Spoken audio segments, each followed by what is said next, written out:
Praise the lord. యెషయా గ్రంథం 44వ అధ్యాయం 24వ వచనం చూసినట్లయితే, యెహోవానగు నేనే సమస్తమును జరిగించువాడును అని ఈరోజు దేవుడు వాగ్దానం చేస్తున్నాడు. నిజమే ప్రియ దేవుని బిడ్డ, సమస్తము చేయగలిగింది ప్రభువే. మన జీవితంలో ఎన్నో భయంకరమైన అనుభవాలు, పరిస్థితులు మనం ఎదుర్కొంటూ ఉంటాం.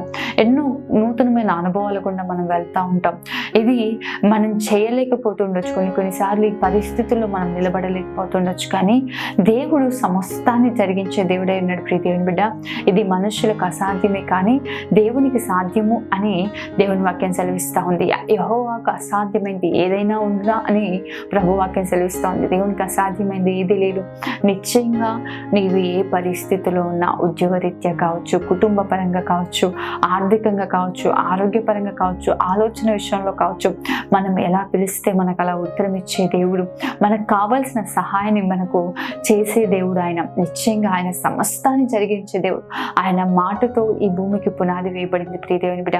ఆయనకు అసాధ్యమైంది ఏదీ లేదు. నిశ్చయంగా మీరు ఎదుర్కొన్న ఏ పరిస్థితి అయినా ప్రభు చేతులకు అప్పగించండి. ప్రభు, నువ్వు సమస్తం చేయగలుగుతావు అని నేను విశ్వసిస్తున్నాను ప్రభు, నీవే నా పట్ల కార్యం జరిగించండి. ప్రభుని వేడుకోండి. నిశ్చయంగా ఏ పరిస్థితి అయినా దేవుడు మార్చి మిమ్మల్ని ఆశీర్వదిస్తాడు. ఆమేన్. God bless you.